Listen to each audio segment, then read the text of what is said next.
ಪ್ರಿಯ ವೀಕ್ಷಕರೇ, ನಿಮಗೆಲ್ಲರಿಗೂ ಕನ್ನಡ 9 ನ್ಯೂಸ್ಗೆ ಸ್ವಾಗತ ಸುಸ್ವಾಗತ. ಇದು ಸ್ವಾಭಿಮಾನಿ ಕನ್ನಡಿಗರ ಹೆಮ್ಮೆ.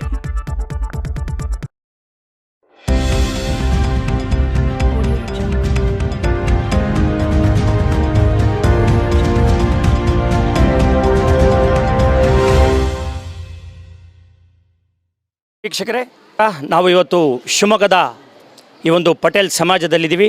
ಆಗಸ್ಟ್ 15 ಸ್ವತಂತ್ರ ದಿನಾಚರಣೆ ಅಂಗವಾಗಿ ಅಂಜನಾ ಪಟೇಲ್ ಸಮಾಜದವರು ಅನೇಕ ಇಲ್ಲಿ ಕ್ರೀಡೆಗಳನ್ನು ಆಯೋಜನೆ ಮಾಡಿದ್ದಾರೆ.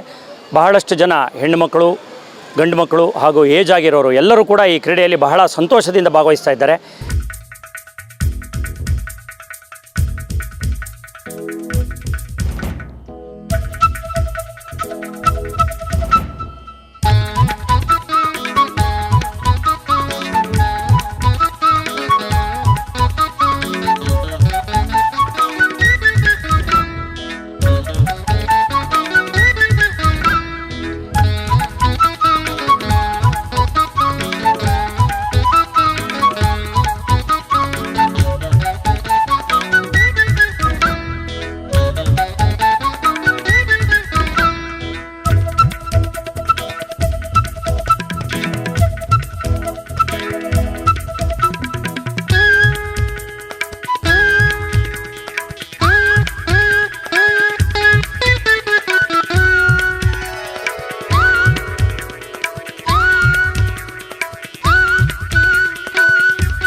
ಇಲ್ಲಿಗೆ ಪಟೇಲ್ ಸಮಾಜದ ಶ್ರೀಗಳಾಗಿರ್ತಕ್ಕಂತಹ ನಿರ್ಮಲಾನಂದ ಶ್ರೀ ಮಹಾರಾಜರವರು ಆಗಮಿಸಿದ್ದಾರೆ. ಅವ್ರನ್ನ ಈ ಸಂದರ್ಭದಲ್ಲಿ ಇವತ್ತಿನ ನಮ್ಮ ಭಾರತ ದೇಶದಲ್ಲಿ ನಡೀತಾ ಇರ್ತಕ್ಕಂಥ ಪರಿಸ್ಥಿತಿಯ ಬಗ್ಗೆ, ಹಾಗೆ ಪ್ರತಿದಿನ ಅವ್ರದ್ದು 8 ಗಂಟೆಯಿಂದ 10 ಗಂಟೆವರೆಗೆ ಭಗವದ್ಗೀತೆ ಪ್ರವಚನ ಕೂಡ ನಡೀತಾ ಇದೆ. ಈ ಸಂದರ್ಭದಲ್ಲಿ ಅವ್ರನ್ನ ಮಾತಾಡಿಸುವಂಥ ಪ್ರಯತ್ನವನ್ನು ಮಾಡ್ತಾ ಇದ್ದೇನೆ. स्वामी नमस्ते. नमस्कार. आजकल में भारत में ये हिंदुओं के ऊपर बहुत ये अत्याचार दौर्जन्य हो रहा है, आप क्या बोलना चाहता है? जय मातरम. सर्वप्रथम हम समस्त भारतवासियों को आज जो स्वतंत्रता दिवस का बहुत बड़ा पर्व है उसके ऊपर सबको हार्दिक बधाई देते हैं. और जो ये हिंदुओं पर हो रहे अत्याचार के विषय को लेकर के आपने कहा, ये आज कोई नई बात नहीं है. अनादिकाल से हमारे यहाँ एक सिद्धांत है, संगे शक्ति कलौ युगे. कलयुग की ये विशेषता है कि संग में शक्ति होती है, अर्थात एकता में बल है. हमारे यहाँ यद्यपि वर्णाश्रम धर्म ईश्वर प्राप्ति का एकमात्र मार्ग है और वही सनातन धर्म है, परंतु कुछ तथाकथित ज्ञानियों ने, राजनेताओं ने अथवा महात्माओं ने जो परंपरा से इस सनातन धर्म का ज्ञान नहीं रखते हैं, उन्होंने मनमाने ढंग से वर्णाश्रम धर्म को इंटरप्रेट करके हिंदुओं को आपस में विभाजित और लड़ाने का प्रयत्न किया. लंबे समय से हमारे साथ एक ही पद्धति के अनुसार ये कपट किया जाता रहा, छल कपट किया जाता रहा, डिवाइड एंड रूल. दुर्भाग्य हिंदुस्तान का यह है कि ये जो डिवाइड एंड रूल की पद्धति है, इसको भारतीय लोग समझ नहीं पा रहे. पूर्व काल में भी, मुगलों के काल में भी भारत के गुलाम होने का यही कारण था, अंग्रेज़ों के काल में भी भारत के गुलाम होने का यही कारण था, और वर्तमान काल में भी इसका प्रधान कारण यही है कि हम लोग आपस में संगठित नहीं हैं, एकत्रित नहीं हैं. ये अलग बात है कि हमारे यहाँ मुंडे मुंडे मतिर भिन्ना, प्रत्येक व्यक्ति की बुद्धि भिन्न भिन्न हो सकती है, प्रत्येक व्यक्ति का मत भिन्न भिन्न हो सकता है, पर जहाँ बात राष्ट्रभक्ति की आए, जहाँ बात अपने देश की रक्षा की आए, वहाँ सभी भेदभावों से को छोड़ करके, भेदभाव से ऊपर उठ करके, क्योंकि भेदभाव ये लड़ाई करने के लिए नहीं बनाए गए हैं, ये अनादि सनातन धर्म है, इसका उद्देश्य ईश्वर प्राप्ति है। इसीलिए स्वे स्वे कर्मण्यभिरतः संसिद्धिर्लभते नरा, ऐसा योगेश्वर कृष्ण भगवान ने भी गीता में अपने उपदेश में अर्जुन को समझाया। तो स्व अपने अपने धर्म का पालन करने पर यदि मनुष्य पालन करता है, स्वधर्म का पालन करता है, तो इतने मात्र से ही वो चित्त शुद्धि के माध्यम से ईश्वर को प्राप्त करने का अधिकारी बन जाता है।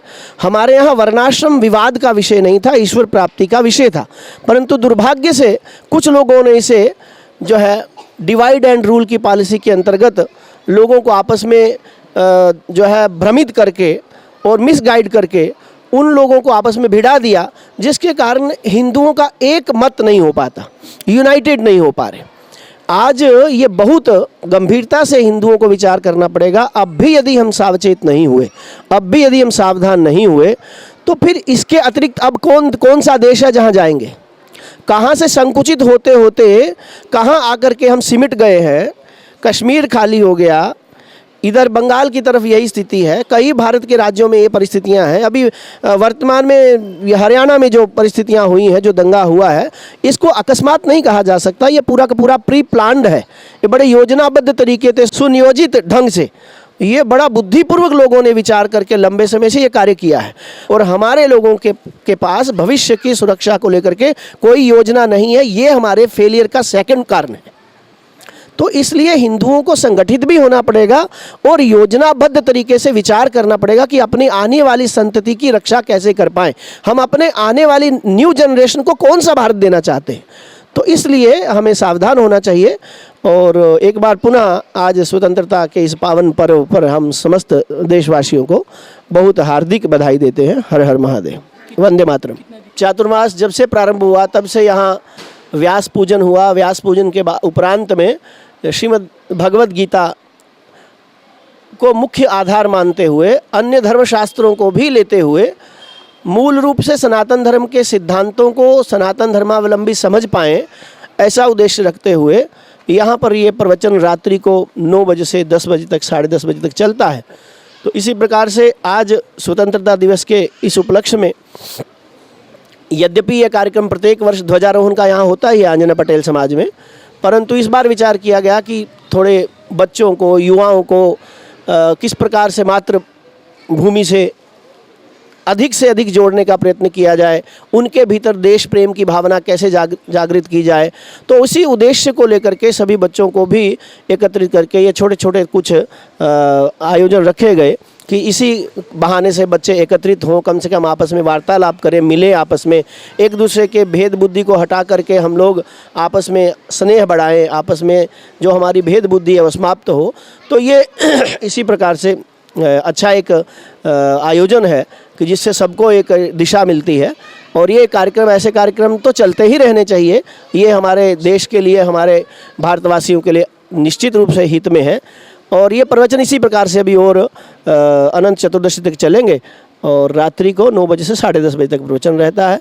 प्रवचन गीता का यद्यपि मूल आधार है, पर हम कुल मिलाकर के जितने भी हमारे धर्मशास्त्र हैं उनका जो भी एक निष्कर्ष है सनातन धर्म को लेकर के, सनातन धर्म की पहचान क्या है, धर्म क्या है, धर्म किसे कहते हैं, धर्म का स्वरूप क्या है और हम किस प्रकार से सनातनी हैं, हिंदू क्या है, सनातन क्या है, ये निरंतर अभी ये विषय और 1.5 महीने तक लगभग चलेगा। उसके बाद अनंत चतुर्दशी को चातुर्मास समाप्त होगा और फिर वापस हम जम्मू से यहाँ चातुर्मास के लिए आए थे, वापस जम्मू के लिए प्रस्थान करेंगे।